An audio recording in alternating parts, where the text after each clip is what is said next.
com outro caso emblemático, você falou dos 3 reais aí quando você fez a matéria. Que eu fiquei sabendo mais ou menos, numa conversa que eu estava ouvindo, a gente estava conversando, eu ouvi essa história desses 3 reais. É que em 2008, essa história me tira a paz, vamos dizer assim. Em 2008, eleição municipal, foi a primeira que eu trabalhei como assessor jurídico. E eu entrei com muito gás, queria mostrar serviço, né? E, enfim, e teve uma discussão naquela época, talvez vocês vão lembrar muito bem, sobre a questão da quitação eleitoral. Se a pessoa, o candidato tinha que estar quite na data do registro de candidatura. O que aconteceu? Muitos candidatos não tinham multas por ausência às urnas, que é R$3,16, não sei quanto que é hoje, mas... É menos de 4. Menos de 4, é. E para o Ministério Público, a formação da tese foi de que se não está quite no dia do protocolo do registro, está sem quitação, não pode ser candidato.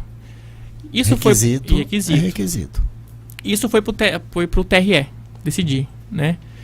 E de acordo com a composição do tribunal, porque era 4-3 para manter o indeferimento ou 4-3 para permitir.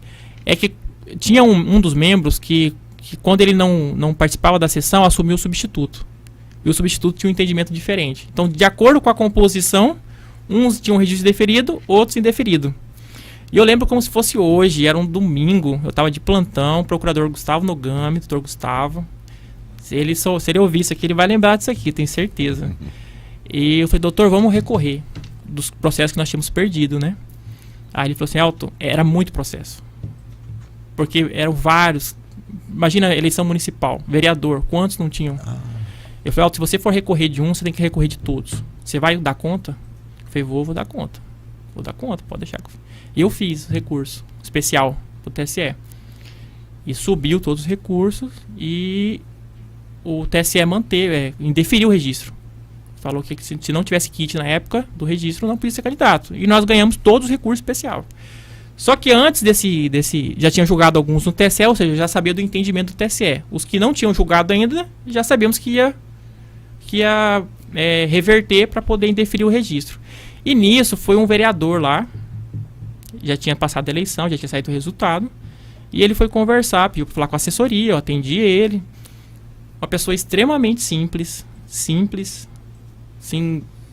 E ele foi questionar o que daria para fazer no caso dele, que era um caso desse. E ele foi o segundo mais votado da cidade e a primeira eleição dele. E aí eu falei, olha, não tem o que fazer porque o Ministério Público já recorreu. Não tem, e a gente nem pode desistir de recurso, né? E aí eu fiz falei com ele, tudo, não teve como mudar a situação.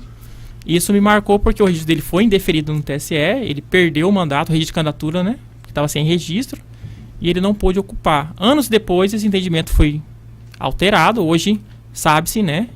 Que a quitação, você pode pagar a multa mesmo depois do registro, né? Então, tem até um artigo específico que foi inserido na lei das eleições que diz que as situações fáticas jurídicas que beneficiarem o candidato, elas devem ser consideradas até a data da eleição, né?